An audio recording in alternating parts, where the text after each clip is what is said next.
quer fazer uma... Tá. Bom dia, gente. O ambiente está muito bom, porque no ambiente de jovens a gente se renova, né? Muito bom. Eu gosto muito desse ambiente, onde tem muitos jovens. Isso me dá, assim, uma certeza de que aquilo que a gente plantou vai prosseguir, porque vocês vão levar. Então, eu fico muito, muito animado quando eu encontro com jovens. Bem, amados, como diz o Eugene Peterson, eu não sou escritor, tá bom? Não sou escritor. É que a gente escreve algumas coisas, e aí isso é transformado em livro, e alguns leem. Então, não sou escritor, não. Esses dois livros, A Mordomia no Reino de Deus e A Maior Força do Universo, são os meus dois últimos, saiu agora há pouco. Deixa eu começar do último. Eu comecei a colocar no Facebook, eu também tenho Facebook, né? Você vê? Gente da minha idade ainda escreve em máquina de escrever, né? Mas não. E a minha filha fez uma página para mim, Facebook, ela me empurra para essas coisas, né? E eu comecei a colocar alguns pensamentos a respeito de perdão. E me impactou muito aquilo que Deus foi me dando. E eu resolvi colocar no livro. Então, aqui fala do perdão, a maior força do universo. Nas primeiras páginas, você vai ver aí uma série de infográficos mostrando a quantidade de mortes produzida pelo homem através de desastres que o homem provocou. Lembre-se de Brumadinho, Mariana, Chernobyl. Então, essas coisas foram matando pessoas. Eu falo um pouco de guerras, as coisas que o homem provocou e que matou pessoas. E aí, depois disso, eu mostro que tudo isso foi produzido pelo pecado, que na realidade é o que mais matou na humanidade, na história do homem. E na segunda parte eu mostro então o que é a maior força do universo, que é o perdão.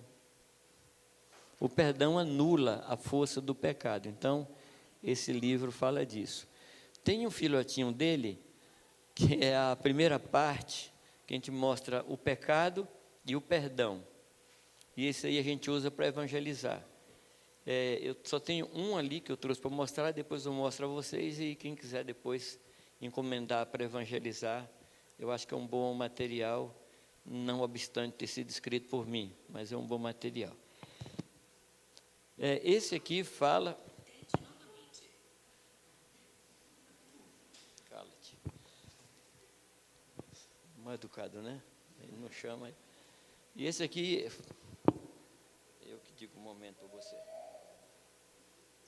Esse aqui fala da mordomia.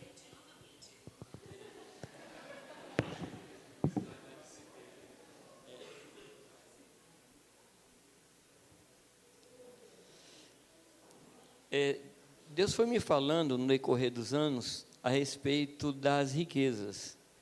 E as riquezas são um dos assuntos mais recorrentes na Escritura. O Roberto Macallis, que eu não sei que quantos já leram alguma coisa dele, ele diz: de cada 4 porções na Bíblia, 3 fala de riquezas, de alguma forma. E a palavra diz que o amor ao dinheiro, de quantos? Todos. Então, baseado nisso, eu comecei a escrever. E aqui eu abordo a questão do dízimo no Novo Testamento. Eu vejo uma corrente muito grande de pessoas que dizem que o dízimo não está no Novo Testamento. E eu reputo como, talvez seja analfabetismo bíblico, porque está no Novo Testamento. O dízimo é anterior à lei e posterior à lei. O dízimo é produto de gratidão do coração de Abraão a Melquisedeque, a figura de Jesus Cristo. Então, procuro mostrar isso aqui, tá bem? Esse aqui talvez seja o meu xodó, porque fala da igreja. Eu digo, em tom de brincadeira, que eu sou apaixonado pela esposa do amigo meu, que é a igreja. E fala do que é a igreja, algumas nuances, algumas revelações que Deus tem dado. E, claro, que todo pregador diz que a sua mensagem é a melhor de todas, é a mais atual, mas eu creio, de todo o meu coração, que a última revelação que nós vamos receber antes da volta de Jesus Cristo é sobre a igreja. A igreja vai se conhecer, vai ter revelação de si mesma. E paralelo a isso, a revelação do que é a ceia, porque a ceia aponta para a igreja e a igreja aponta para a ceia. Então, esses são alguns. Aqui eu tenho o meu Pix e você pode pagar depois. Se não tiver dinheiro, não precisa pagar, pode levar. Eu não vivo disso, correto? Esses livros são um legado que a gente tem procurado deixar para as próximas gerações. Tá bem? Eu não dependo de venda de livro para viver. Deus me sustenta sem livro e sem dinheiro. Deus me sustenta, tá bem? Quer dizer que se você quiser levar, pode levar, não tem problema. Amém? Bem, meu nome é Jamé Nobre, moro em Cascavel desde o ano passado. Cascavel é uma cidade que fica perto de Foz do Iguaçu, e depois de 42 anos morando em Jundiaí, São Paulo, ali do ladinho de São Paulo, o Senhor nos conduziu para lá, para Cascavel. Minha esposa se chama Irani e caminha comigo há 51 anos. A gente está junto no ministério, trabalhando, servindo a Deus. Hoje, precisamente, ela está no aeroporto em Curitiba, porque estava voltando para Cascavel e o voo foi cancelado. Então, ela está hoje lá. A minha baixinha está lá no hotel, lá esperando o voo, né? E ela se sente em dívida e mandou dizer que na próxima vez que eu vier, ela vem. Tá bem? A gente tem 4 filhos, 3 meninas, todas casadas, e que nos deu 7 netos. E um filho solteiro ainda. Se a minha esposa estivesse aqui, ela faria uma propaganda do menino, porque ela é uma coruja assim, é o menino mais bonito do mundo e assim por diante. Acho também que ele é. Somos uma família muito envolvida no ministério. As 2 que estão aqui no Brasil, porque temos uma na Inglaterra, as 2 que estão aqui estão profundamente envolvidas no resgate dos afegãos, nesse trabalho de trazer os afegãos para o Brasil. Então, tem sido um trabalho muito envolvente, muito desafiador e também muito empolgante. Muitos muçulmanos têm vindo, famílias de muçulmanos, e a gente tem visto eles se renderem ao Senhor Jesus Cristo. A gente tem visto assim uma obra de Deus. Depois a gente comenta um pouco mais sobre isso. Não sei se faltou alguma coisa, né? Mas muito bem. Eu quero conversar com vocês sobre um assunto que não é muito tocado, mas um assunto que toca muito na gente. Não é muito falado. Eu conheço poucos livros que tratam desse assunto e procurei ler esses livros para me ter uma base para eu escrever sobre o tema. E conheço 2 ou 3 só. Eu me refiro ao tema, o sofrimento na vida do homem. Mas falar de sofrimento num ambiente tão agradável desse, mas o fato, amado, é que esses ambientes agradáveis são intercalados por momentos de dores. Concorda, não? E algumas vezes de dores muito violentas, muito fortes. E, por exemplo, tem um livro do Stanley Jones, que foi um missionário na China, na Índia, desculpa, e ele falou sobre Cristo e o sofrimento humano. Tem um outro livro também muito bom do C.S. Lewis, que fala de sofrimento, fala a questão de sofrimento, que deve ser lido, merece uma boa leitura, esses livros, para a gente compreender o que é o sofrimento. Mas antes de entrar propriamente no tema, eu queria perguntar a vocês, eu não sei qual a escatologia de vocês, ou seja, a sua compreensão dos acontecimentos antes da volta de Jesus, não sei qual a sua compreensão, mas o que você espera para os próximos anos? Você espera tempos de calmaria ou você espera tempos de sofrimento? É claro que, com a igreja politizada como ela está nos últimos anos, alguns esperam que o presidente que aí está aí permaneça para que o nosso sofrimento seja menor, não é? Outros acham que se voltar ao que era, vai haver menos sofrimento. E a gente fica nessa expectativa. É uma expectativa humana não no sentido ruim, porque ninguém de nós gosta de sofrer. Tem alguém que gosta de sofrer? Não, levanta a mão aí. Nem eu. Eu não nasci para ser faqui. Sabe o que é o faqui? Né? Aquele cara que dorme em cama de prego. Eu não nasci para isso. Mas, gostando ou não, sofrimento vem. Concordam ou não? Faz parte da nossa vida. E a questão é, Deus criou a gente para viver num ambiente de tranquilidade, de paz, sem pernilongo, sem barata, sem rato, sem pecado, que é o paraíso. Não foi? Ele fez o jardim e colocou a gente lá dentro. Mas o homem xereta como ele é, desobediente como ele é, pecou, e aí saiu para um ambiente de espinhos, de dores, de buracos, de lutas. E o homem tem feito tudo para poder voltar para esse lugar. Mesmo um homem que não conhece a Deus, ele tem assim uma expectativa de que há um lugar onde sofrimento não existe. Não é? Não sei quantos aqui se lembram de uma música, eu acho que do Lou Armstrong, que fala do Rainbow, correto? Imagina um lugar onde as pessoas, ao invés de dizer como vai você, vão dizer eu te amo. Lembra dessa música? E aquela música, John Lennon, Imagine. Então, o homem tem essa coisa dentro de si, uma busca de um lugar que não existe. Que não existe. Quando o Senhor coloca ali diante do paraíso, diante do portão do paraíso, aquele anjo, isso impediu que a pessoa entrasse. Então ele fica em busca de entrar através da droga, através do sexo, através de tantas coisas, mas não vai encontrar, não vai conseguir entrar. Porque essa porta deixou de ser física e passou a ser uma pessoa. A porta de entrada nesse lugar perdido tem nome. Jesus Cristo. Ele é a porta do lugar perdido, que na realidade não está perdido. Nós estamos perdidos.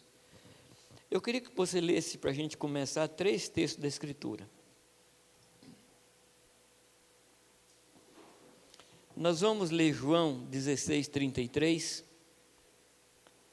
Salmo 34, 19 e 1 João 5, 18.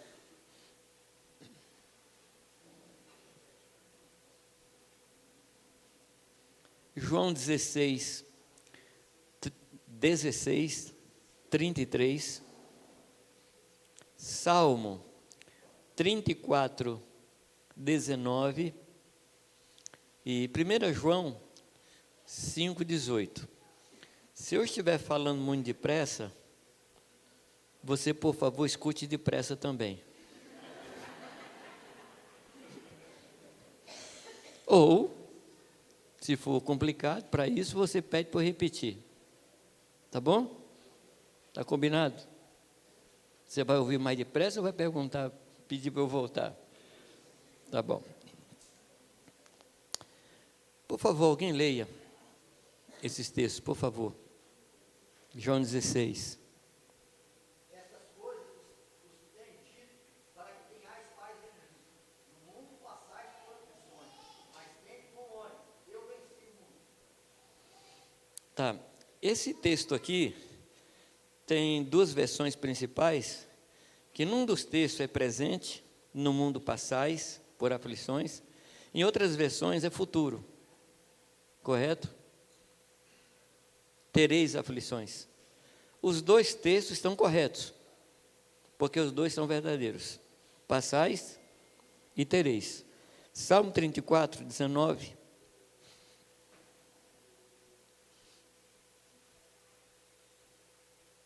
Quem vai ler?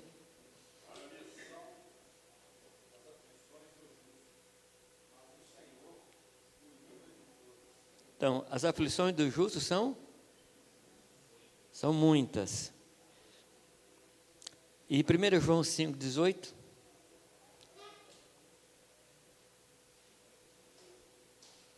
Sabemos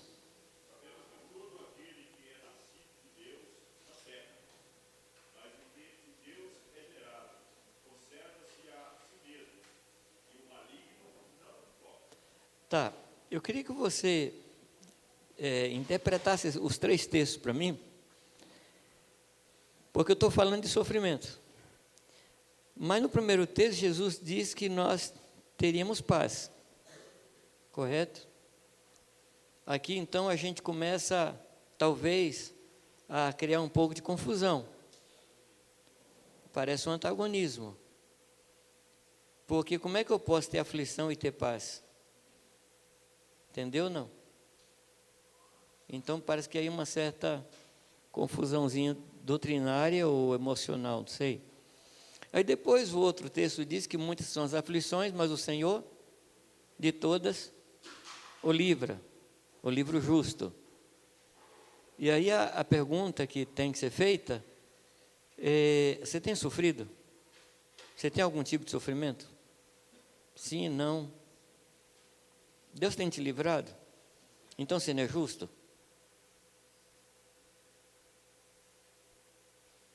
Se você é justo, Deus livra você de aflição, como o texto está dizendo aqui. Então, ou você não tem aflição, ou você não é justo.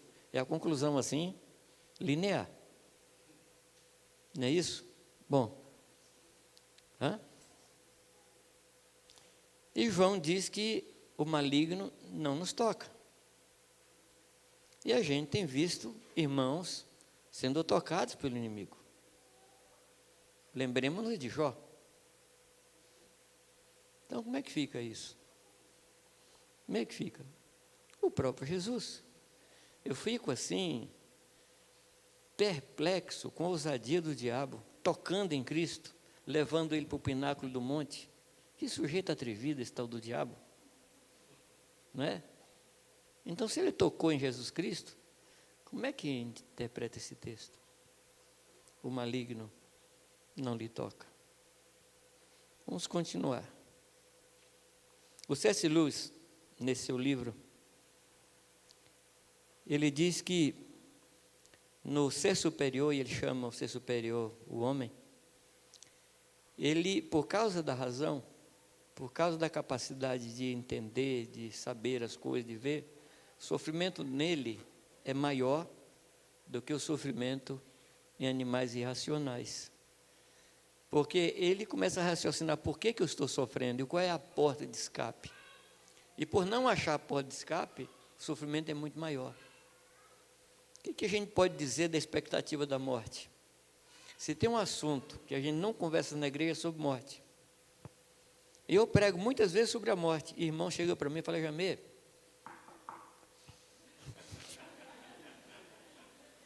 para com isso. Você está falando muito sobre morte. E o irmão essa semana me falou uma coisa muito interessante. Ele dizia que a vida e a morte andam de mãos dadas. Meu sogro dizia que para morrer, e ele morreu, ele provou a doutrina dele. Ele mostrou que o que ele falava é verdade. Então a morte é alguma coisa certa e natural, correto? E quando a gente pensa na expectativa da morte, a gente sofre. É ou não é? A gente sofre com tudo aquilo que a gente sabe, que depois da morte a gente vai ter uma vida plena, mas a morte, ela sempre é inoportuna. Você pode estar com um parente que você sabe que ele vai morrer, tem tudo dito que ele vai morrer, mas quando ele morre é um choque. Mas por quê? Porque a morte é uma inimiga. É a última a ser vencida, mas é inimiga. Então não é comum que a gente se sinta bem com a morte. Não é assim? E o sofrimento é maior porque a gente fica na expectativa: um dia eu vou morrer, qualquer dia eu vou morrer, qualquer hora eu vou morrer. É verdade que alguns são mais novos, acha que vão morrer depois dos mais velhos. Mas não é garantia, não. Porque quando a morte chega, ele não pede sua identidade para ver sua idade, não. Verdade? Então, essas coisas causam um sofrimento mental, causam uma dor na gente. E, por incrível que pareça, tem gente que começa a sofrer na expectativa do sofrimento. Eu conheci uma pessoa no sul de Minas, que ele tinha tanto medo da morte, não ria, tá? Que ele se matou. O desespero diante da morte foi tão grande que ele se matou. É incompreensível, é um negócio louco. Mas é isso que o sofrimento faz. Eu estava analisando como o homem reage ao sofrimento, e há 3 linhas de reações. Tem uma linha que a gente chamaria de a linha ocidental, ou a atitude ocidental diante do sofrimento. O ocidental, ele rejeita o sofrimento de qualquer jeito. Então, os remédios são cada vez mais poderosos, os colchões são cada vez mais macios. O homem evita, o ocidental evita sofrimento de qualquer jeito. E há uma corrente no meio da igreja que diz que se você está sofrendo, você está fora do plano de Deus. Já viu isso? Não? Você está sofrendo, você cometeu algum pecado. Mais ou menos parecido com a linha oriental e espírita, que diz, olha, você deve ter cometido algum pecado em outra vida. Não é isso? Então você fez alguma coisa, você está fazendo alguma coisa que está lhe causando esse sofrimento. Se isso é verdade, então tanto Paulo quanto Jesus não sabiam da coisa, porque eles sofreram muito. Segunda carta aos Coríntios e a segunda carta a Timóteo é sofrimento do começo ao fim. Lembram? Lembra não? Paulo chega a dizer que aconteceram sofrimentos na vida dele que ele esteve prestes a desesperar da própria vida. Gente, foi o Paulo que falou isso. E Jesus diz assim: minha alma está angustiada até a morte, diante da expectativa da cruz. Então parece que essa coisa de dizer não, você está sofrendo porque você pecou, parece que não é muito verdade isso. Então, na igreja, a gente criou essa doutrina, não é, que o sofrimento é para aquele que está com um problema espiritual. Mas não é verdade. O oriental, ele tem um entendimento do karma. O que é o karma? É aquela ideia de que a pessoa precisa sofrer para ir se purificando na sucessão, ou nas sucessões das reencarnações. Então a pessoa morre agora e purgou, né, pagou alguns pecados que cometeu, e nasce de novo e vai pagando pecado, pagando pecado e pagando pecado. Nessa doutrina, o perdão não cabe. E a morte de Jesus também não cabe. Correto? E na realidade essa doutrina é uma afronta à morte de Jesus Cristo. Mas tem um terceiro grupo, e aí é onde a gente se encaixa. Como é que o discípulo enfrenta o sofrimento? Então aqui não tem mentalidade ocidental, nem tem mentalidade oriental. Como é que nós encaramos o sofrimento? Qual é o papel das tribulações em nossa vida? Na nossa compreensão, a gente entende que há uma relação direta entre o sofrimento, entre as tribulações e o aperfeiçoamento da nossa vida em Deus. A gente compreende isso. Correto? Qual o texto que a gente poderia usar agora para basear esse pensamento? Será que Romanos 8, 28 e 29 serviria para esse momento? O que é que diz lá?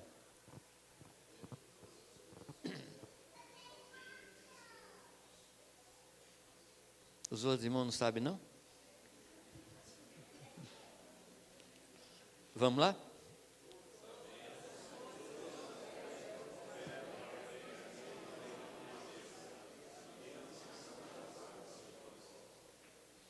E o 29?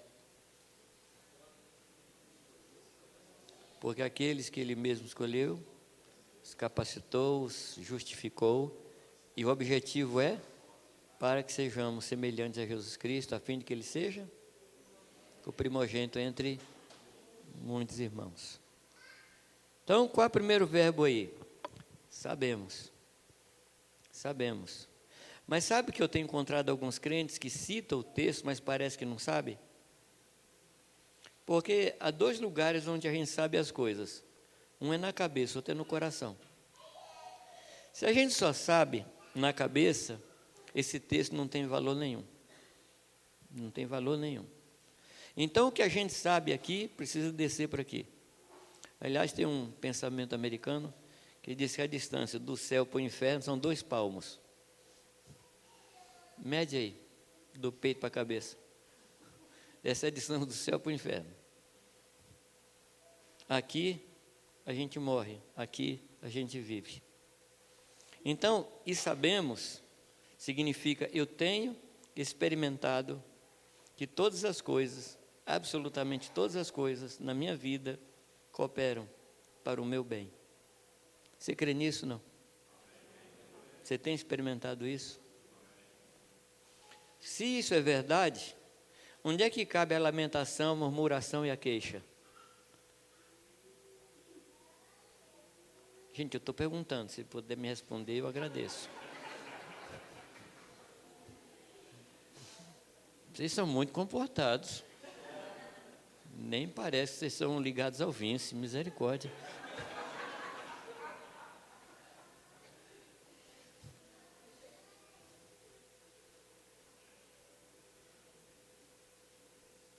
Lamentação, queixa, lamúria, murmuração. Onde é que cabem? Se a gente sabe que todas as coisas cooperam para o bem dos que amam a Deus, que são chamados segundo o seu propósito. Não cabe. Não cabe. Mas se tem uma coisa que a gente faz, é murmurar. Eu descobri que tem um lugar na face da terra que é o lugar da murmuração. É impressionante. É um tal de fila. Parece que tem um demônio sobre as filas. A pessoa entrou na fila, murmura. Fala contra o governo, contra a instituição. Se é banco, fala mal do banco. Entrou na fila, pega o espírito. Você já reparou, não? Hã? Fala em línguas bem estranhas. Você já reparou isso, não? Eu digo para os irmãos queridos, você está numa fila, você tem uma chance tremenda de falar de Jesus para quem está na sua frente e quem está atrás. E se a fila demorar, você faz discípulo e batiza lá no final.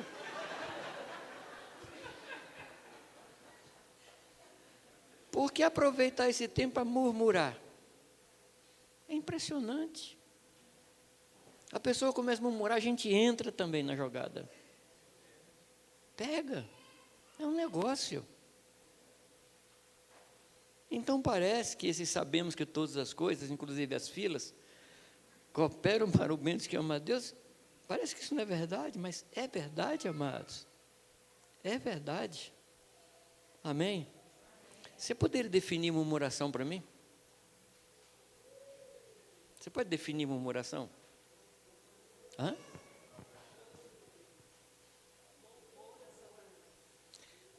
Ela pegou pesado agora. Nunca mais vou murmurar.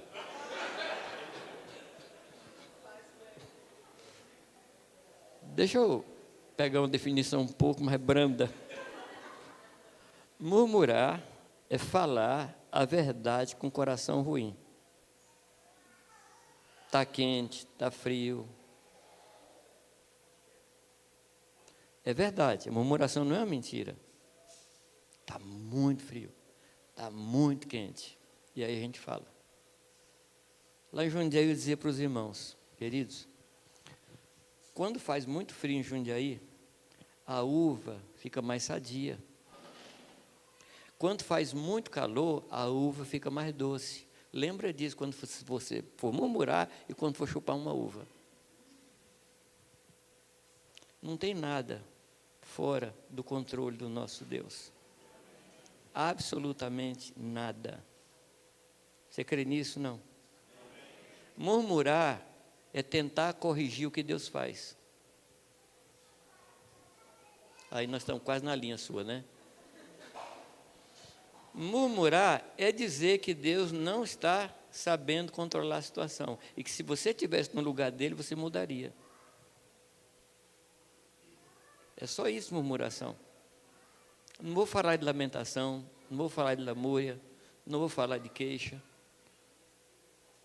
Porque às vezes a gente não queixa, mas a gente murmura. A gente diz assim, não estou falando mentira, estou falando a verdade, a coisa está feia mesmo, e aí?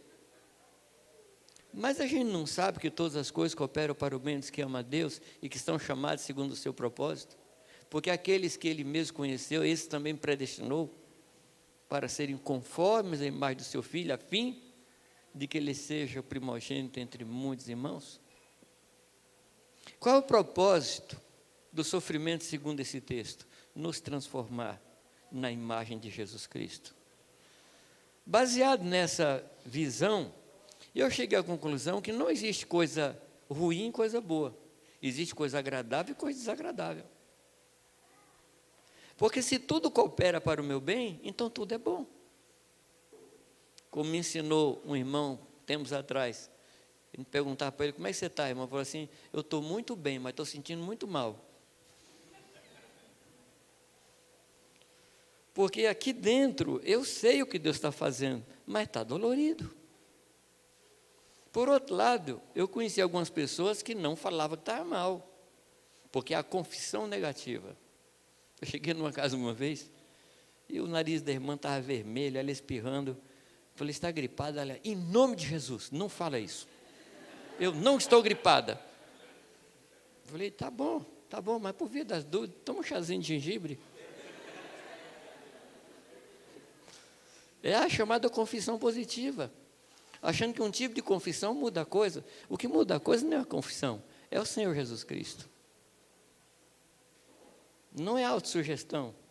Não é eu falar coisas até que eu creia naquilo e aquilo mude a situação. Não é isso. O que muda é a ação do Espírito em nós. E Ele vai tomar todas as coisas e vai fazer com que elas trabalhem para o nosso bem. Amém? Afinal, nós cremos na soberania de Deus, nós cremos num Deus que sustenta todas as coisas pela palavra do seu poder. Nós cremos num Deus que colocou cada astro na sua órbita e no seu caminho. Nós cremos nesse Deus. Tudo está embaixo do seu controle, tudo subsiste nele. Amém, amados?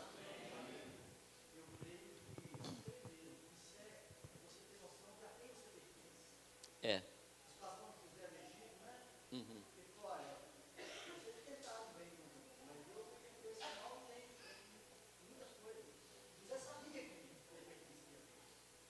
Aliás, ele fala uma coisa interessante para os irmãos. Quando os irmãos vão pedir perdão a ele, com medo de José se vingar, fala, gente, Deus me trouxe na frente. Ele simplifica tudo. Por quê? Ele tinha noção.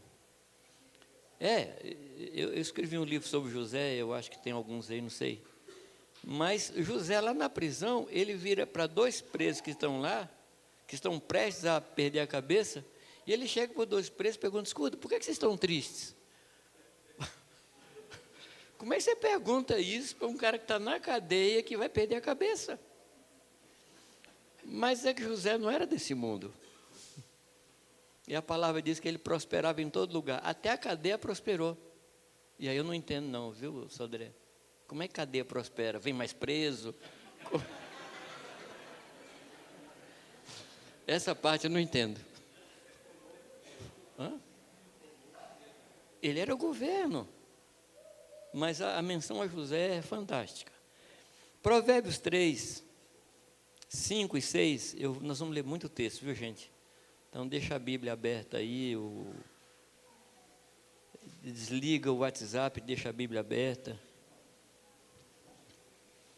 Provérbios 3, 5 e 6 diz assim: confia no Senhor. Como?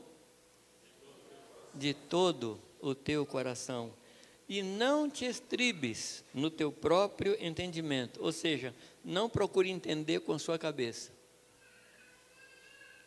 Reconhece-o em todos os teus caminhos, e ele endireitará as tuas veredas. Esse é o caminho. Amém? Esse é o caminho. Vai haver coisa em sua vida que lhe vai causar sofrimento e você não vai entender exatamente o que está acontecendo, mas confia nele,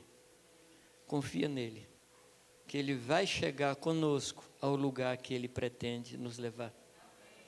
Amém? Há um texto na Escritura que enche meu coração, que diz que um dia nós veremos a ele como ele é, e nós seremos como ele é. Meu Deus, isso é certo. Nós estávamos conversando, né? Que a gente já sabe o fim desse filme. Sabe ou não sabe? O problema são os capítulos do meio que a gente não entende direito, né? Mas olha lá para frente, olha como vai terminar, e isso vai encher seu coração de esperança. Aliás, a esperança é isso, a esperança é produzida pela fé num fato de Deus. Isso gera esperança no seu coração. Vamos ler um outro texto. Hebreus capítulo 10, Hebreus 10, 33 a 35, é um texto longo, mas nós vamos ler. Sim.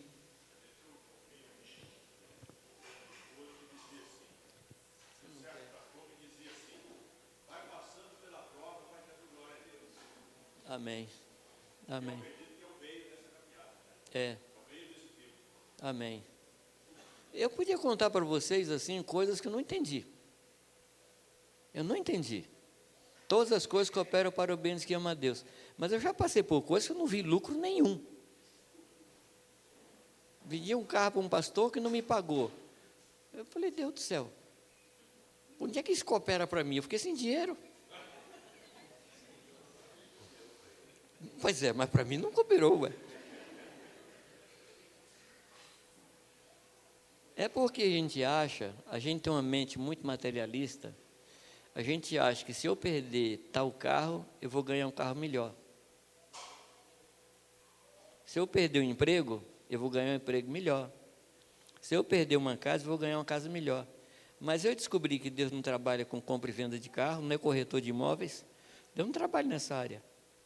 Ele trabalha no ramo da transformação da vida. É nesse ramo que ele trabalha. É nisso que ele trabalha. E ele vai nos transformar até sermos parecidos com o Senhor Jesus Cristo. E se for preciso queimar carro, destruir casa, perder emprego, ele vai fazer, fica tranquilo. Fica tranquilo.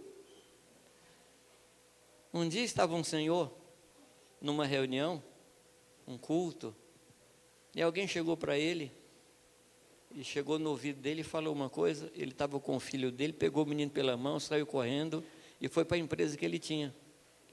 E chegou lá na empresa, uma empresa transportadora, havia um incêndio grande destruindo todos os caminhões. E esse menino disse que olhou para o pai, quem contou isso foi o menino, ele olhava para o pai, via as lágrimas descendo, e o pai, Deus, muito obrigado porque o Senhor me livrou, muito obrigado por estar me livrando disso aí, muito obrigado.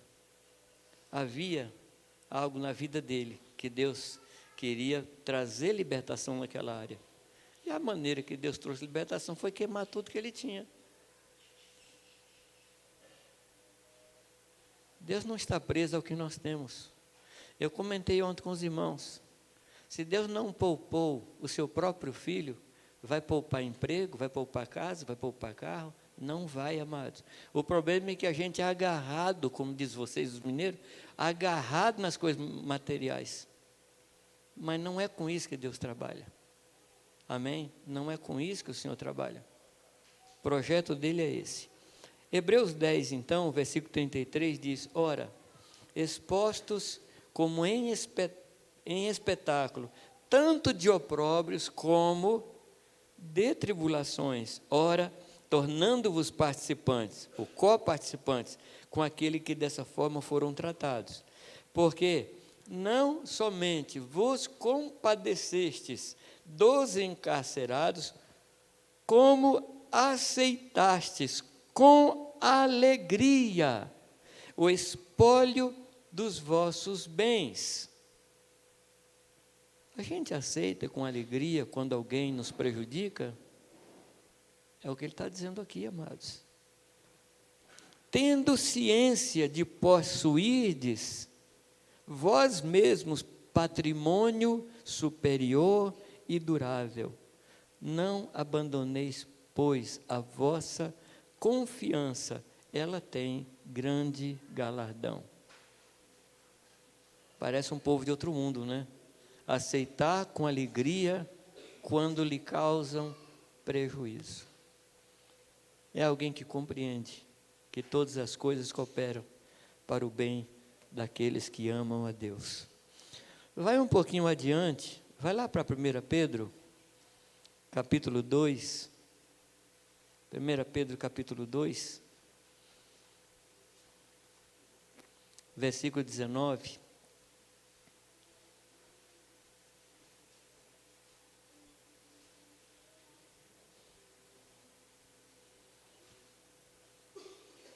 Porque isso é grato, em outras versões fala porque isso é agradável. Olha só, gente, por favor, que alguém suporte tristezas, sofrendo injustamente por motivo da sua consciência para com Deus. Pois que glória há, se pecando e sendo esbofeteados, por isso o suportais com paciência. Se, entretanto, quando praticais o bem, sois igualmente afligidos e o suportais com paciência, isso é grato a Deus. Porquanto para isto mesmo fostes chamados. Para que nós somos chamados? Para sofrer. Qual o seu chamamento? Nossa, uma murmuração no ambiente aí. Qual o nosso chamamento? Para o sofrimento. Você foi chamado para isso. Eu não vou pedir para você falar amém, que eu entendo que a dose foi grande. É duro esse discurso. Beira masoquismo. Seria masoquismo se não soubéssemos qual é o propósito de Deus na vida da gente. Para isto, foste chamados, pois que também Cristo sofreu em vosso lugar, deixando-vos exemplo para seguirdes os seus passos. Quem é maior que nós?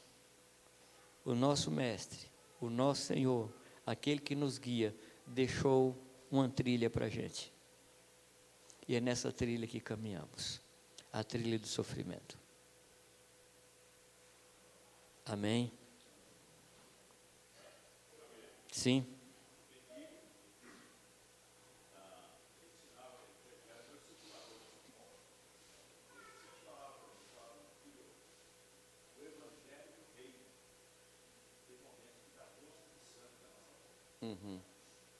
Ouviram lá atrás?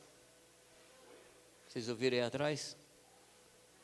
O Evangelho do Reino, dizia Benigno, um irmão lá de São Paulo, dá gosto, tem momentos que dá gosto de sangue na nossa boca. O Evangelho do Reino. Você sabe disso? Porque uma das coisas que o Evangelho do Reino faz em nós é nos contrariar. Sim ou não? Ele nos contraria. E uma das coisas mais importantes para nós, talvez a mais importante que a gente tem na vida, é fazer a própria vontade. Se tem um negócio que a gente gosta, é de fazer aquilo que a gente quer fazer. Mas isso é desde criancinha. Qual é a grande luta em casa? É não deixar a criança fazer a sua vontade. É ou não? E eu digo para os irmãos, você quer saber se uma pessoa é mansa? Contraria ela. Você já fez esse teste? Não. Faz não. Faz não. Pode dar problema. Filipenses capítulo 1. Filipenses 1. Filipenses é um dos livros mais maravilhosos do Novo Testamento. É um livro que tem 4 capítulos só. E tem 51 menções a sentimentos. 51 menções a sentimentos. Em 4 pequenos capítulos. E o mais importante deles, que mais sobressai, é o 2:5. Ter em nós o mesmo sentimento, ou a mesma atitude que houve em Cristo. Mas vamos pegar do começo. Paulo, falando de si mesmo, diz, de maneira, versículo 13 e 14, de maneira que as minhas cadeias em Cristo se tornaram conhecidas de quem? De toda a guarda pretoriana e de todos os demais. E a maioria dos irmãos, estimulados por minhas algemas, ousam falar com mais ousadia ou mais desassombro a palavra de Deus. Bom, o que é pretoriana? Pretoriana era a guarda imperial, a guarda pretoriana. Aqui é a guarda presidencial. Como Paulo era prisioneiro de César, porque ele apelou a César, ele foi para uma prisão que era guardada pela guarda pretoriana. Correto? Esse detalhe é importante, vou voltar nele. E aí ele diz que os irmãos se tornaram animados por suas algemas. E então pregava o evangelho com mais desassombro, pregava o evangelho com mais ousadia. Pergunta, o que aconteceu para os irmãos olhar para o sofrimento de Paulo, pregar o evangelho com mais alegria? A reação de Paulo ao sofrimento. A reação de Paulo, porque ele tinha certeza absoluta que sofrer por Cristo era um privilégio, e ele se alegrava no sofrimento, porque ele foi achado digno de sofrer pelo nome do Senhor. Há um livro que eu recomendo, não sei se você vai achar, mas vai em algum sebo, estante virtual, de tipo de comércio. O nome do livro é Igreja na China. Foi escrito naquele período dos anos 40, contando como o comunismo entrou na China e como isso afetou a igreja. Então o livro é muito bom. E tem um detalhe lá, que tem uma reunião de oração de um grupo de jovens, e a polícia vem e pega os estudantes e sai batendo neles. Aí tem uma menininha dos seus 11, 12 anos que a polícia deixou de lado, não bateu nela. E levaram esses estudantes, e a menina chorava desconsolada. E alguém pergunta, escuta, você não apanhou, por que você está chorando? Ela falou, por isso. Eu não fui achada digna de sofrer por Cristo. E ela chorava desconsolada. Mas eu já passei por muitos lugares e encontrei nesses lugares a igreja perseguida. Eu fui visitar uma casa de um irmão, de um pastor amigo nosso, que ele tirou a camisa e mostrou para mim as costas todas marcadas de chicote, por causa do evangelho. O filho dele, que seguiu o caminho do pai, um pastor tremendo, evangelista tremendo, tinha 2 ou 3 menininhas, não lembro agora, mas que o governo chamou ele e falou, olha, você sabe o que aconteceu com seu pai, então não é bom que você continue fazendo isso. Aí falou, vamos combinar uma coisa? Falou para o ministro de culto, falou, vocês façam o que vocês acham que eu devo fazer e eu faço o que eu acho que eu devo fazer, está combinado? Eu estive com um grupo da igreja do Uzbequistão, e os jovens começaram a contar para mim como eles apanhavam da polícia, mas assim, eles contavam como se fosse uma coisa mais normal, igual, passei num questionamento ali agora, passei assim. E quando eu voltei dessas viagens, eu falei, Deus, se o Senhor me mandar para o mesmo céu que esses irmãos vão, é injustiça, porque eu não sofro nada. Aí Deus me consolou com uma palavra, ele diz assim, fica tranquilo que você vai cumprir sua cota também.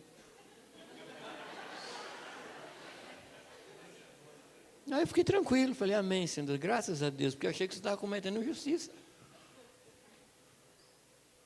Você acha que nós vamos sofrer? Você acha que há uma cota de sofrimento para a igreja brasileira? Você acha? Meus queridos, a igreja cresce mais em tempo de tribulação do que em tempo de bonança. A igreja se firma mais no meio da perseguição do que no meio da paz. Eu vinha de um país desse e vinha no avião agradecendo. Deus, muito obrigado, Pai. Muito obrigado, porque no Brasil nós temos liberdade para ser crente, para fazer culto. O Senhor falou comigo, essa é a perseguição de vocês. Nós estamos trabalhando com os afegãos, e todos os afegãos estão fazendo uma identidade nova. E na identidade tem que constar se ele é muçulmano ou se ele é cristão. E você deve imaginar o que acontece quando a pessoa coloca na sua identidade.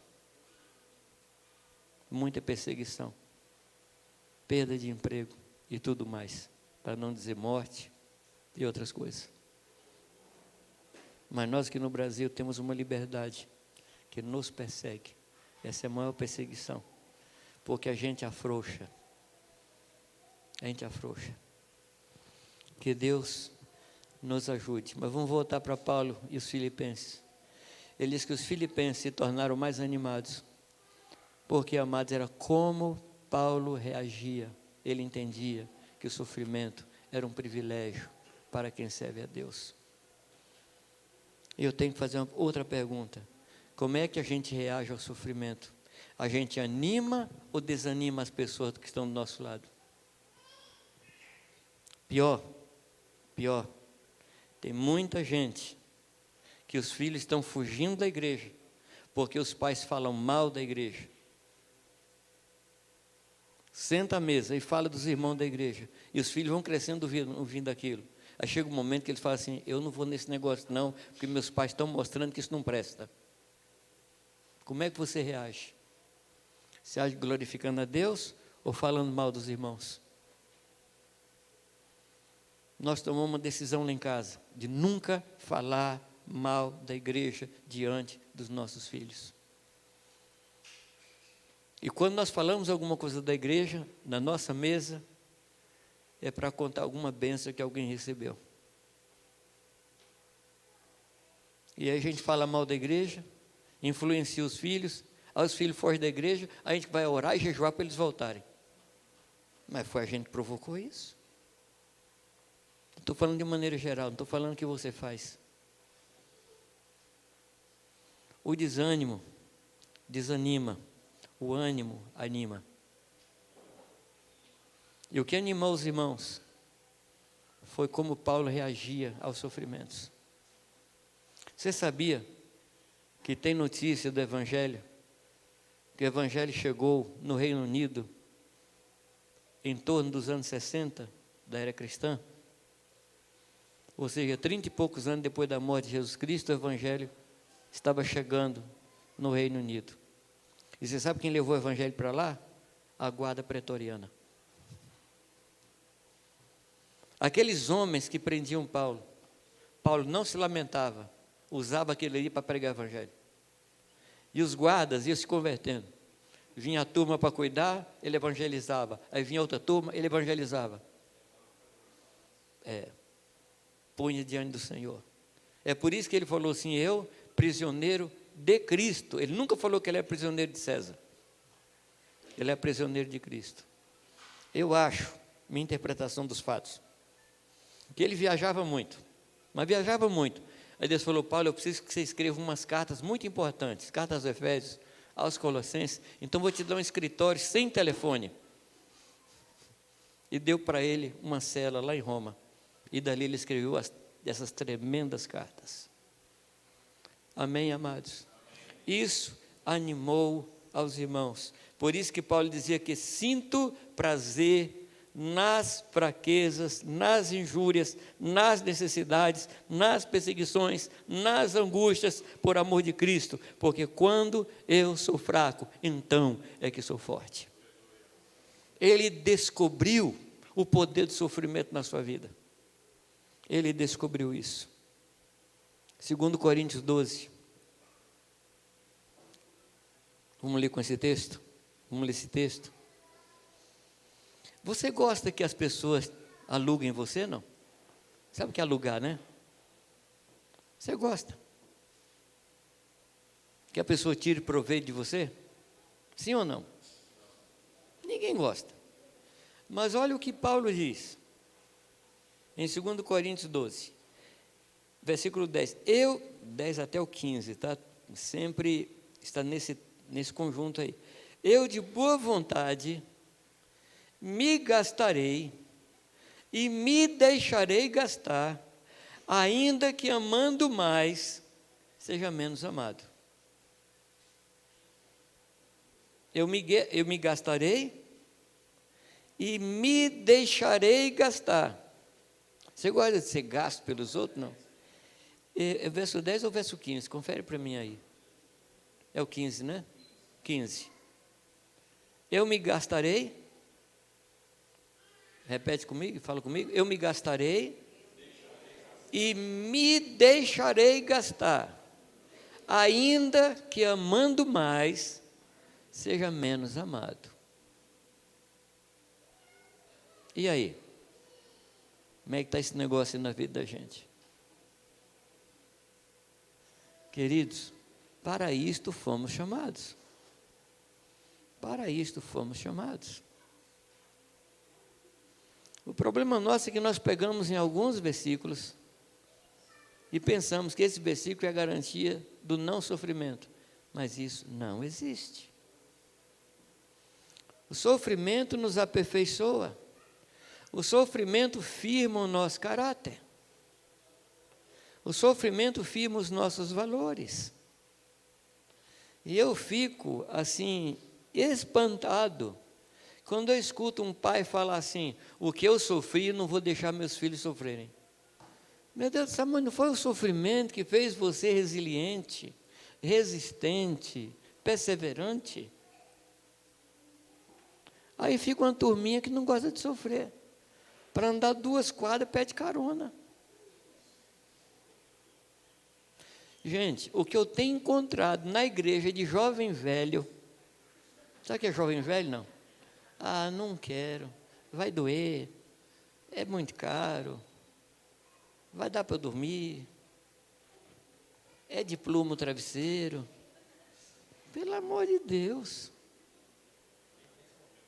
Não, eu não conheço vocês, eu posso falar porque tudo bem. Mas honestamente, eu tenho encontrado jovens velhos. Quem se lembra de um desenho antigo do Hard Lip? Os meninos não se lembram. Mas era aquela hienazinha que dizia: ó dia, ó céu, ó mês, ó ano.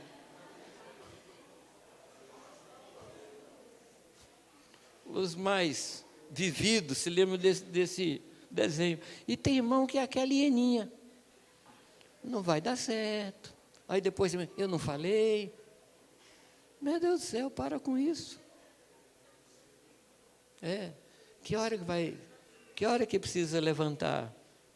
9 horas da madrugada, misericórdia. Gente, vai passear um pouquinho lá no interior da África. Vai passear um pouquinho no interior de Guiné-Bissau. Vai passear um pouquinho no Malawi. Vai passear um pouquinho em Moçambique.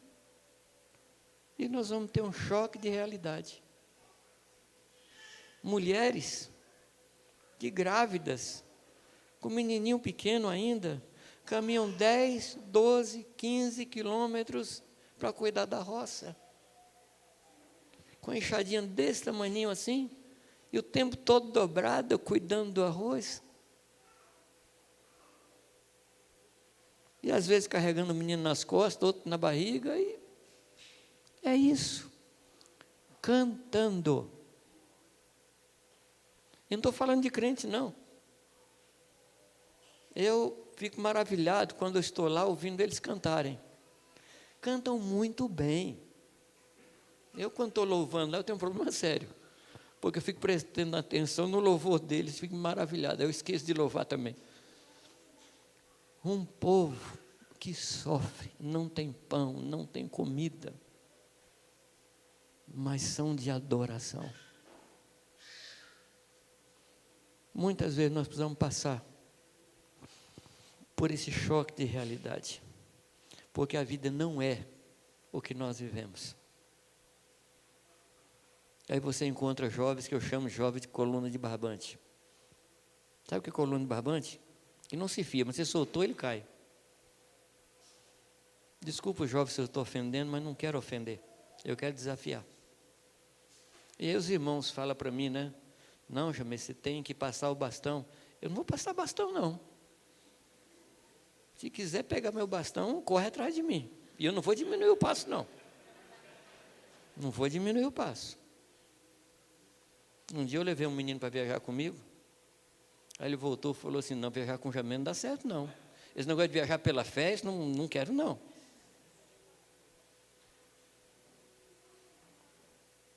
Tá bem, meninos e meninas? Não quero lhe ofender, eu quero lhe desafiar. Tem um outro tipo de vida que Deus tem para vocês. Amém? Deus tem esse tipo de vida para vocês. Jovens, eu vos escrevi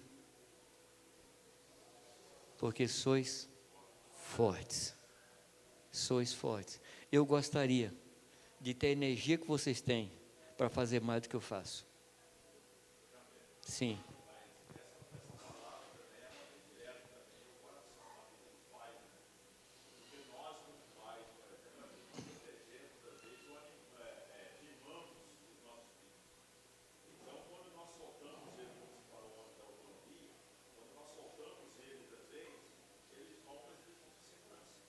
É. Quando chega na hora da prova, na hora da dificuldade, eles não têm firmeza ou substância para eles enfrentar a situação.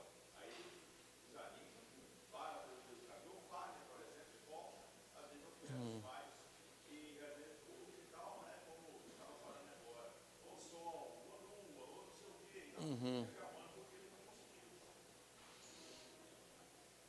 Amém, amados? Amém, pais? Não proteja seu filho excessivamente. Há coisas que vão acontecer na vida deles, que vai fazer bem para a vida deles. Vai firmar o caráter dele. Vai dar resiliência. Sabe o que é resiliência, né? É a capacidade de, depois da pressão, voltar à mesma forma que era antes. Nós precisamos ser resilientes, perseverantes na obra de Deus. Amém? Sempre ferventes. Sempre ferventes. Eu vou parar daqui a pouquinho para dar tempo de você sair, mas eu quero ler 2 ou 3 textos só. 2 Coríntios 5,6. 2 Coríntios 5,6. Temos, portanto, sempre bom ânimo. Quando? Sempre. Sempre. 2 Coríntios 5,6. Sabendo que, enquanto no corpo, estamos ausentes do Senhor. Mas eu quero destacar isso aqui. Temos sempre bom ânimo. Amados, eu entendo, eu aprendi que desânimo é pecado. Está me ouvindo? Desânimo é pecado. E por que eu coloco como pecado? Porque há um mandamento direto dizendo, tende bom ânimo. Então eu trato o desânimo como qualquer outro pecado. Eu repreendo e mudo de posição. Agora, nunca o desânimo vem sobre mim, amados, recorrentemente o desânimo vem. A questão não é se ele vem, é se ele permanece. E um problema que a gente tem com relação ao desânimo é que a gente trata o desânimo como uma gripe. Você sabe que a gripe, se você tomar todos os remédios, ela dura uma semana. Se você não tomar nenhum remédio, ela dura 7 dias. E a gente acha assim, não, eu estou meio desanimado, mas isso passa. Desânimo não passa. Desânimo vai contaminando as áreas do nosso coração. Eu digo que desânimo é igual barata. Se você não matar a primeira, vai entrar outras. E como é a forma de tratar o desânimo? Repreendendo o desânimo e tomando a posição que você deve tomar. Tá bom? Eu estou muito bem, mas estou sentindo mal. Você entendeu ou não? É isso mesmo, está vindo desânimo, mas não vai permanecer em mim. Agora, lê um outro texto que é chave. Versículo 6, 2 Coríntios, capítulo 6, versículo 10. Esse aí é para dar um nó na nossa cabeça. 2 Coríntios 6, 10. O que é que diz aí? Como modestados, mas sempre alegres. Como pobres, mas enriquecendo a muitos. Isso. Tem outra versão? Alguém vai ler?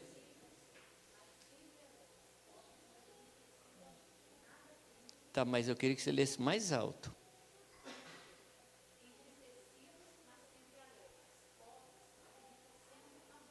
O que é que disse aí? Isso, o que é que disse aí? Entristecidos, mas sempre alegre. Dorme com um barulho desse. Como é que é isso? Como é que é isso? Entristecido, mas sempre alegre. Explica isso para mim.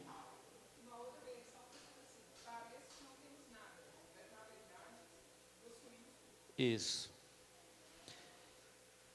A questão, ou ponto, a explicação, é que nós somos seres tricômanos, ou seja, nós temos corpo, alma e espírito.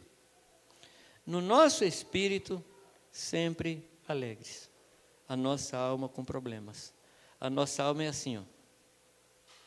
Mas o nosso espírito, que está sentado com o Senhor na região celestial, ele está sempre alegre. Porque ele compreende. O espírito é a sede da fé. E nesse lugar a gente sabe todas as coisas. Mas a cabeça da gente não sabe. Por isso que o meu pai na fé dizia para mim assim sempre: tenha misericórdia da sua cabeça, ela nunca vai entender. Não queira que sua cabeça entenda, ela não entende. Ela trabalha no nível, o espírito trabalha em outro. Amém? É por isso que muitas vezes você vai sentir paz aqui dentro, quando as coisas estão caindo ao seu redor. Amém? Nós somos parte de uma equipe, de um grupo, de um time que esperava, saudava e confessava. Lembra de Hebreus 11? Ainda que não viam, mas saudavam o que vinha. Amém? Sua tribulação é duradoura, é eterna ou é leve e momentânea?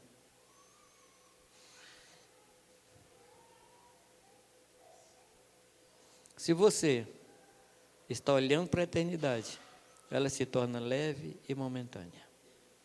E aí dá para passar. Você pode estudar a história da igreja e ver a vida de alguns mártires. Existe um livro, o nome Livro dos Mártires, que mostra o povo de Deus sendo perseguido no Reino Unido. Uma boa leitura. Mas tem muitas histórias que falam dos mártires. Hebreus 11. Pessoas que rejeitaram escapar do sofrimento porque esperavam algo maior. Moisés, ele recusou ser chamado ou viver como filho da filha de Faraó. Por quê, amados? O que é que diz a Escritura? Porque ele viu aquele, não é aquilo, ele viu aquele que é invisível. O que Moisés viu? Ele viu Jesus Cristo. Ele viu Jesus Cristo, então falou assim: eu estou vendo aquele que é meu pai. Agora estão me oferecendo uma princesa para ser minha mãe, mas nem longe, não quero, eu tenho um pai, eu tenho. Então tudo é uma questão de perspectiva. Se você está olhando para Deus, as coisas daqui se tornam fracas e desprezíveis. Mas se você não olhar para Deus, as coisas daqui tomam uma importância muito grande. E aí vem um desânimo, porque as coisas daqui não suprem a vida da gente. Concordam ou não? Não suprem. Bom, amados, eu queria falar agora sobre alguns motivos de sofrimento na vida do cristão. Tá? E vamos tentar falar hoje, à noite, amanhã. Não sei se eu vou conseguir terminar, mas também não tem problema. Não estou preocupado, não vou entrar em tribulação por causa disso, né? Existem alguns motivos de sofrimento. Motivos naturais, motivos da vida, por exemplo, a velhice, não é? Ou se você quiser por outro nome, fadiga de material. Em vez de falar velhice, pode falar esse outro nome, tá? Fadiga de material. Excesso de uso. Umidade avançada, né? Tudo isso vai causando sofrimento da gente. Eu digo que eu, para futebol, sou Romano 7, que eu quero fazer, eu não consigo. Você não faz mais o que você fazia antes, você não corre como você corria, você não tem a resistência que você tinha antes. É natural.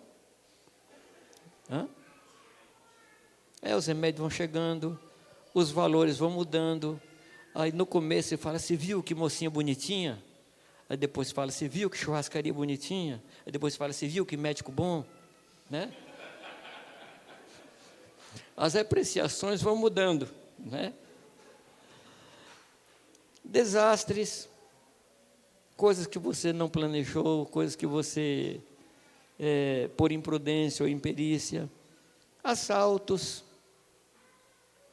Nós estamos num mundo, amados, que é um mundo tóxico. Então, a gente sofre essas coisas mesmo.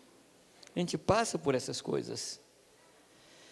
C.S. Lewis, ele diz que foi o ser humano, e não Deus, que produziu torturas, açoites, prisões, escravidão, armas, baionetas e bombas. É pela avareza e pela estupidez humana, e não pela sovinice da natureza, que temos pobreza e exploração do trabalho.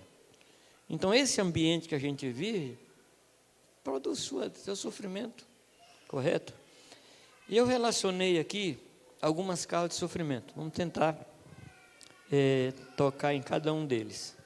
A primeira causa de sofrimento é o pecado. A primeira causa de sofrimento é o pecado. Se você está anotando, eu vou falar todos os pontos. A segunda causa de sofrimento, e aqui não estou colocando em ordem de importância não, tá? Não tem um mais importante que o outro.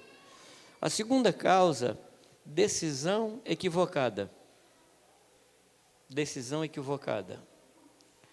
Terceiro, sofrimento por causa do Evangelho de Cristo. Quarto, sofrimento para formação e fortalecimento do caráter de Cristo em nós.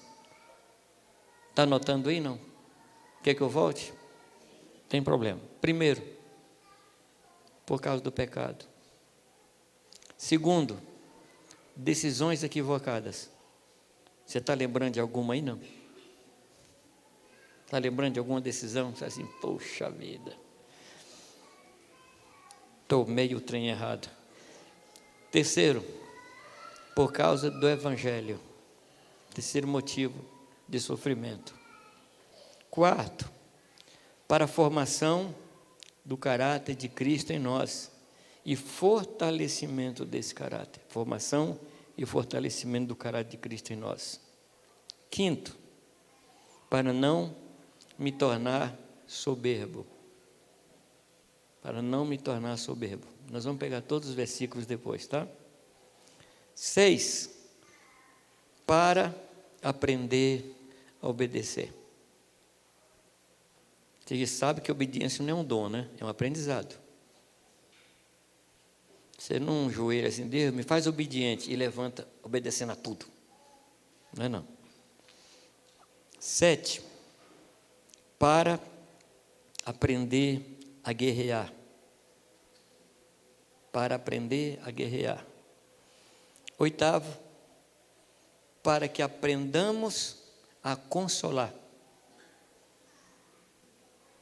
Pegou aí?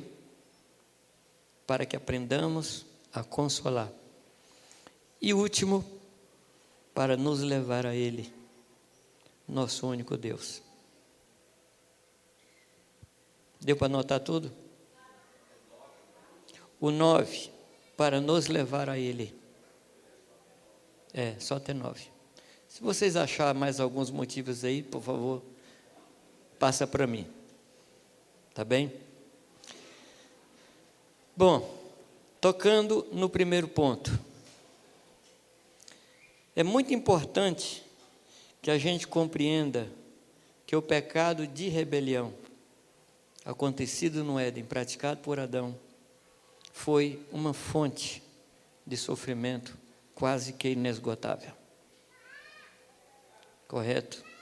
O que Adão fez nos trouxe sofrimento até hoje. Agora, alguns irmãos me perguntam assim, mas o que é que eu tenho a ver com Adão?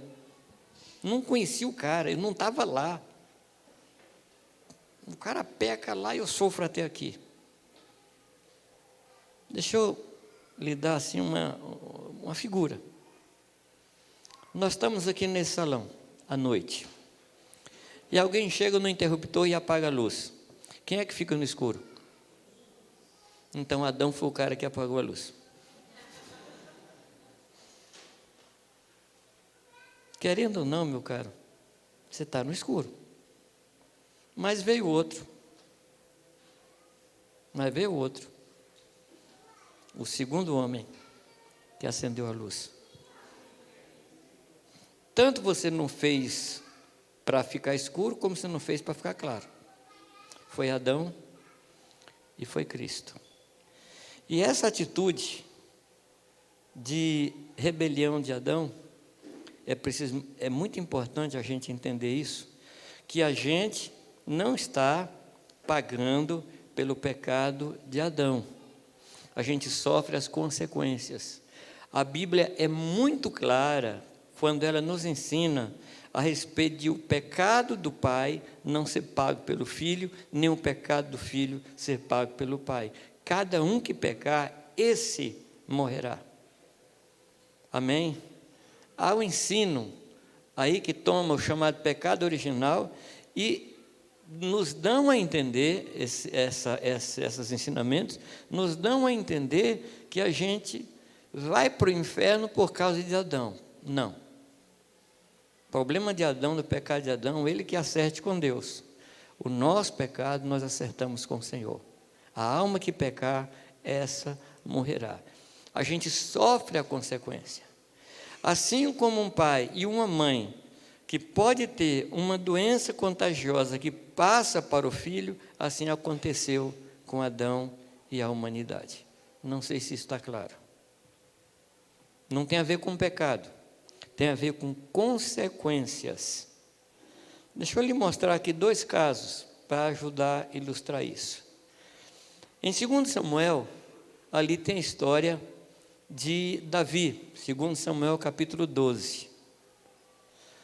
O texto diz que no tempo em que os reis saíam para a guerra, você lembra o que aconteceu? Ele não foi. Ou seja, era para que Davi estivesse na guerra, guerreando. Mas o que me dá a impressão é que os homens que andavam com Davi, eles chegaram à conclusão que Davi tinha se tornado um patrimônio histórico. E ele não podia mais ir para a guerra. Então, Davi, fica aí no palácio, porque a gente não pode perder você. Fica aí. E ele ficou. E o texto diz isso textualmente, num tempo que os reis saíam para a guerra, Davi ficou no palácio. Você lembra o que aconteceu ou não? Quem se lembra? Estava lá à tarde, assistindo sessão da tarde, assim, Fortnite, Second Life, essas coisas aí. Aí ele se levanta da sua cama e vai lá para o terraço. Não está fazendo nada mesmo, né? E aí viu uma mulher tomando banho.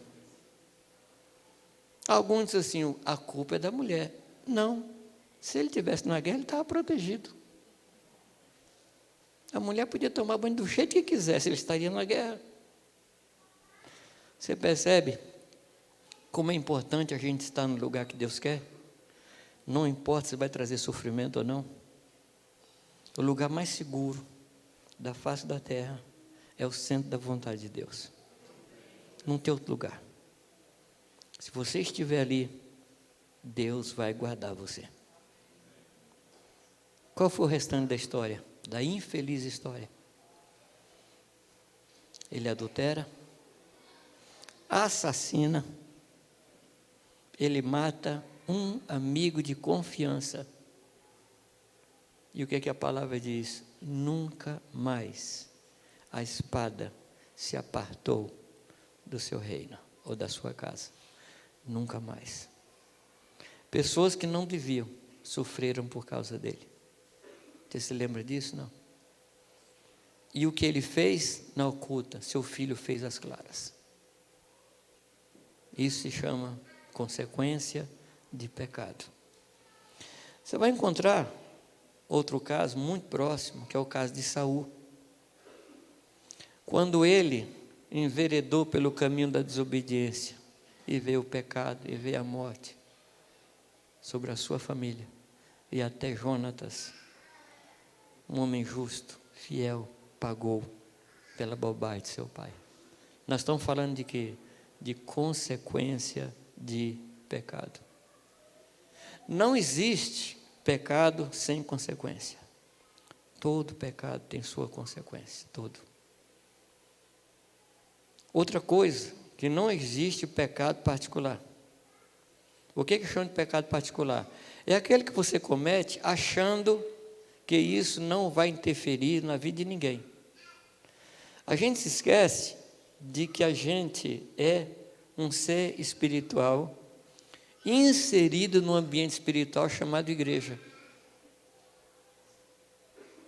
Então, todo pecado, de alguma forma, vai chegar na igreja. Foi por isso que Jesus falou que em favor deles eu me santifico. Ou seja, a minha santificação ou a minha santidade vai trazer benefícios para a igreja. Você crê nisso? Não. Por outro lado, desgraçadamente, a minha vida torta, o meu pecado, as minhas rebeliões vão trazer também consequências para a vida da igreja. Jesus fala uma coisa extremamente séria. Ele diz assim: as minhas palavras são espírito e vida. Ele está falando de três coisas que a gente comunica: a palavra, o espírito e a vida. A gente comunica essas três coisas. Palavra é a verbalização da ideia. Você tem uma ideia, você transforma isso em palavras e as pessoas escutam. Mas também existe uma porção do Espírito que está na minha vida que eu transmito, mas existe a minha própria vida, que eu transmito também. Eu transmito o que sou. Cada um gera segundo a sua espécie, cada um contamina com a doença que tem. Você já experimentou ficar perto de uma pessoa endemoniada? Você já experimentou ficar perto de uma pessoa desanimada? Dura coisa é numa reunião festiva, maravilhosa, você sentar perto de uma pessoa desanimada. Parece que vem assim um vento polar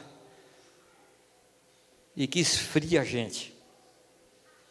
Por isso que eu digo que é mais fácil o desanimado animar o animado do que o animado animar o desanimado. Não é trava-língua não, é uma frase mesmo. O desânimo desanima mais do que o ânimo anima. Por isso a gente tem que ser fortalecido, para não ser contagiado. Isso acontece em muitos ambientes, na escola, no trabalho. O ambiente vai tocando na vida da gente. Por isso que eu digo que não existe pecado particular, assim como não existe santidade que não abençoe os outros. Amém? Seja santo, não tanto por sua causa, mas seja santo por causa da igreja. Amém? Guarda a sua vida em santidade, isso vai trazer bênção para a igreja. Lembra que se um membro sofre, todos os outros padecem. Lembra disso. Ao buscar ser mais santo, ou ao ser tentado por um pecado, fala assim, não posso pecar. Eu vou bagunçar a vida da igreja. Eu vou prejudicar a igreja. Amém, amados? A rebelião do meu coração pode afetar a vida da igreja. A segunda coisa é decisão equivocada. E eu poderia perguntar aqui, você já tomou uma decisão equivocada? Sim ou não? O que aconteceu? Você teve lucro ou prejuízo? Você sabe quando é que mais a gente erra?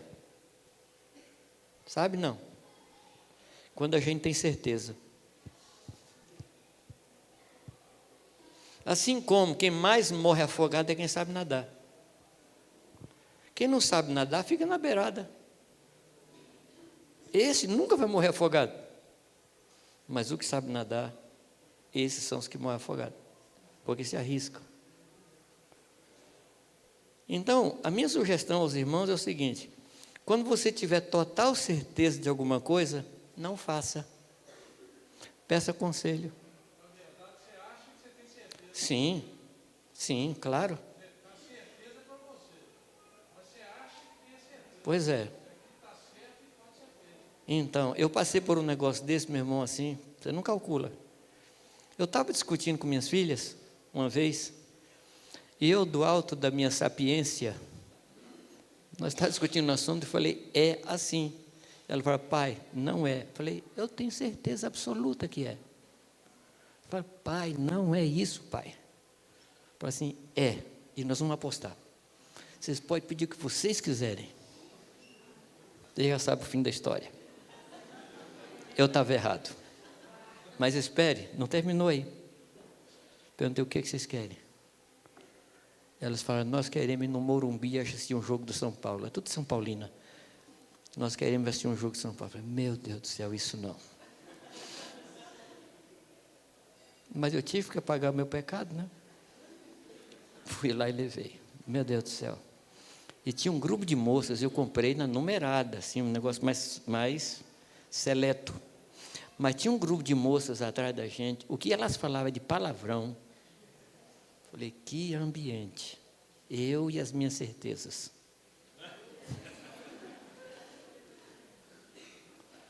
Uma coisa que acontece é que quanto mais velho, experiente, antigo, não você quiser dar, você fica, mais você aprende a pedir conselho.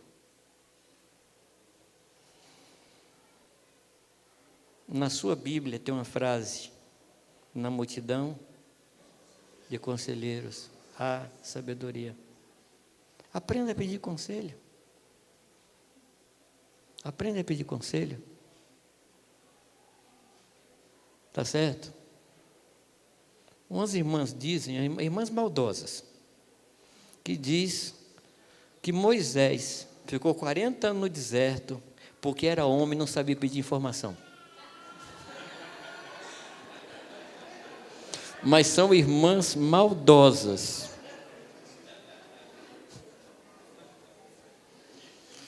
Querido, você não acha que tem tempo de informação? Não, eu sei o que estou fazendo.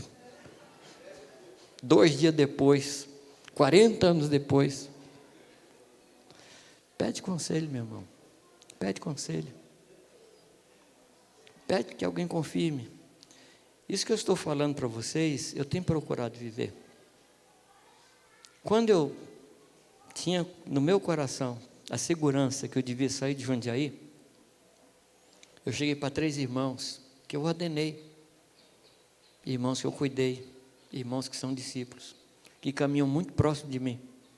Cheguei para eles e falei, gente, estou sentindo de Deus de mudar de cidade para uma outra experiência. Eles me ouviram, com muito respeito, me amam muito. E eu perguntei, o que vocês acham? Eles disseram, não. Eu falei, tá bom. 1 ano depois, mais ou menos na mesma data, sentei com eles. Quando vamos conversar sobre aquilo lá, eu expliquei de novo. Eles falaram, não. 6 anos depois, eu perguntei. E eles falaram assim: a gente acha que agora é hora, mas não faz sozinho, faz com o presbitério em Jundiaí. E eu fui para os irmãos, e sabe por que me falaram? Não. 8 anos depois, eles disseram sim. E quando eu fui conversar, naquele dia que eles me disseram sim, eu falei: Irani, hoje vou conversar com o presbitério e dizer para eles que chegou a hora. E Irani me fez uma pergunta, falou: Jamei, se eles falarem não, eu falei, não tem problema, eu espero mais 10 anos. Graças a Deus, unanimemente eles falaram: Jamei, está na hora. Eu não vou fazer alguma coisa que meus companheiros de ministério dizem não para mim. Não é seguro. Não é seguro. Faz sentido para você, não? Faz sentido? Tem um texto na palavra, em Gênesis 39, se não me engano, quando fala da caminhada de Jacó, fugindo de casa e chegando próximo de onde Labão morava. Ele chega ali e encontra 3 rebanhos. E Jacó, porque tinha assim um coração de pastor muito forte, ele faz uma pergunta aos pastores. Ele diz assim: escuta, ainda é dia, por que vocês não dão água para o rebanho e leva para pastar? Dá água para o rebanho. Lembra o que os pastores dizem? Nós não podemos. Nós não podemos. Porque nós esperamos todos os rebanhos chegarem e a gente dá água junto para o rebanho. E assim a gente sai. Quando você lê essa escritura e essa resposta deles, não podemos, você pode entender assim: nós não conseguimos ou nós não queremos fazer. Eu acho que não é nós não conseguimos, porque logo depois desse diálogo, a Raquel está chegando. Você lembra, não? E Jacó se encanta com Raquel. E ele vai lá na pedra, na boca do poço, e ele sozinho tira a pedra. Aí você tem 2 alternativas: ou o amor encheu ele de força, uma paixão assim terrível, e ele levantou a pedra, ou aqueles homens tinham feito um acordo de depender um do outro. Qual a alternativa que você crê? Então, não podemos significava: eu consigo, mas eu não quero fazer sem eles. Eu sei o que fazer, mas eu decido não fazer sem conselho. O que vocês acham? Faz sentido? Quando você toma uma decisão, você pede conselhos? Ou você vai fazendo? Sempre peça conselho. Amém? Sempre. Ah, mas eu tenho certeza. Tudo bem. Pede conselho. Pede conselho. Se você errar, você está errando no meio de um grupo. E há a possibilidade de consertar. Há a possibilidade de resolver. Mas não faça sozinho. Porque a Escritura diz que quem anda sozinho se levanta contra a verdadeira sabedoria e busca o seu próprio interesse. Eu digo, amados, que andar sozinho é andar na pior companhia que alguém possa ter. Não existe uma companhia pior para a gente do que a gente mesmo. Por quê? Porque a palavra diz que o meu coração é enganoso e desesperadamente corrupto. Como é que esse coração desesperadamente corrupto pode aconselhar alguém? Então não é seguro eu me aconselhar, mas é seguro eu buscar conselho nas pessoas que me cercam. Amém? Então, a decisão equivocada me causa problemas sérios. Abraão, ele tomou uma decisão equivocada. Gênesis 12. Quando havia fome na Palestina, ali em Canaã, o que Abraão faz?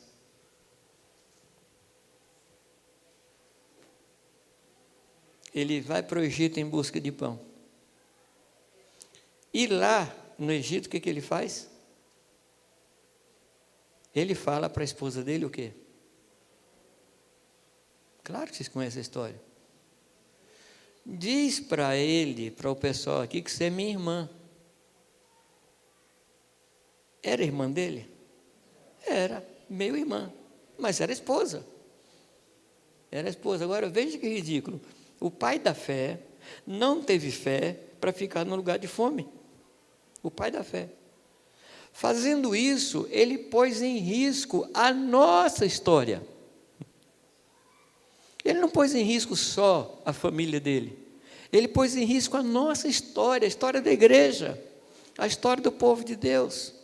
Por quê? Uma decisão equivocada. Graças a Deus, o Senhor interferiu.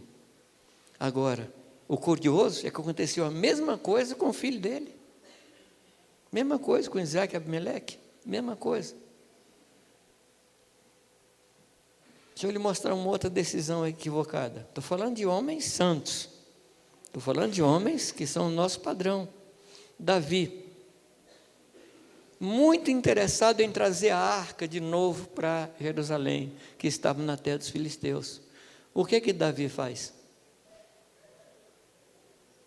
Ele faz um carro de bois, assim, um carro top, um carro tremendo, maravilhoso, e põe bois que nunca haviam antes puxado um carro.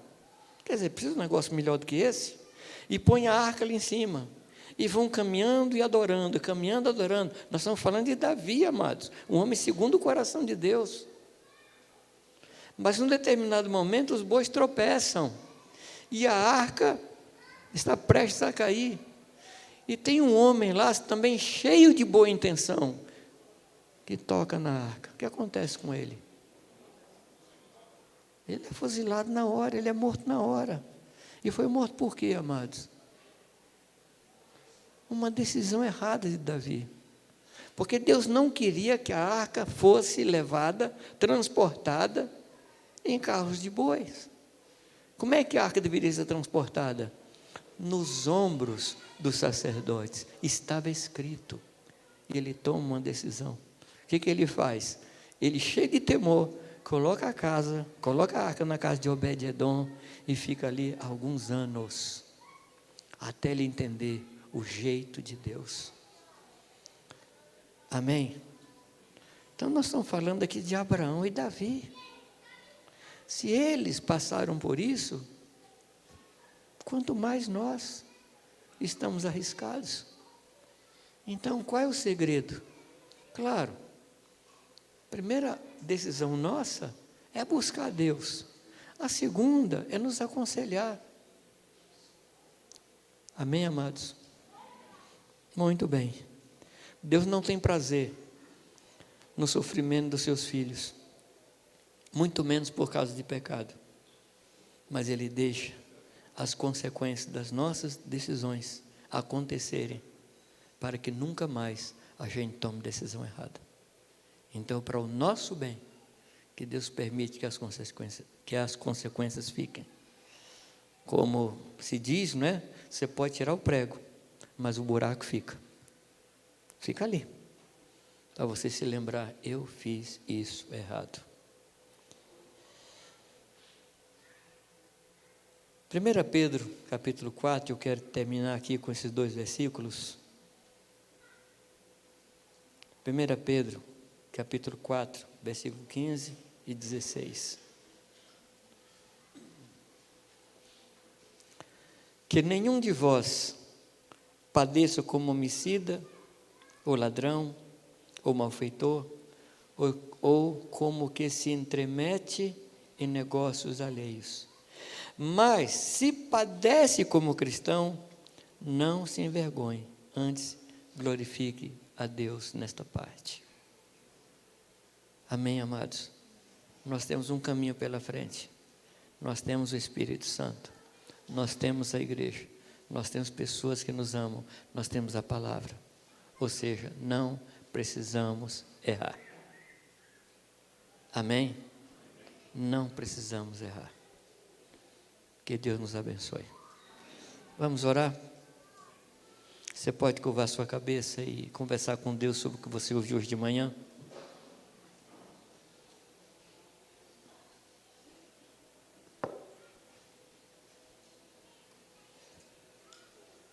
Fala com o Senhor.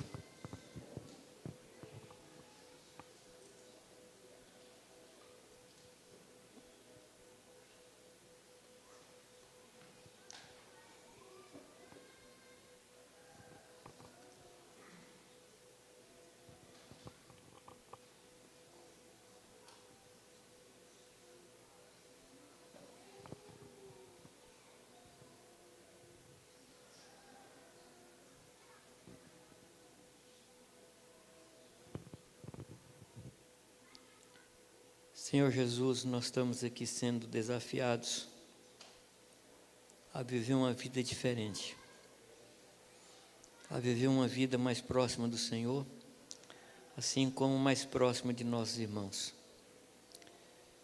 Mas nós sabemos, temos completa certeza de que tanto uma coisa quanto outra só vai acontecer se o Teu Espírito nos ajudar, se o Teu Espírito nos dê graça e força. E nós cremos, Senhor Deus, que o Teu Espírito está ao nosso redor, está dentro de nós, pronto para nos ajudar nas nossas fraquezas. E nesse dia, Pai, nós nos abrimos a que o Teu Espírito Santo nos guie, nos ajude. Senhor Deus, nos faça ver a Tua luz, nos faça ver a Tua vontade e nos capacite para andarmos na Tua vontade. Eu oro, Senhor Deus, por cada um que está aqui nesse dia, nesta manhã. Oro, Senhor Deus, por cada um de nós, pois o Senhor está pronto a nos ouvir, pronto a nos atender. Muito obrigado, Senhor, em nome de Jesus. Amém, Senhor. Muito obrigado, amados.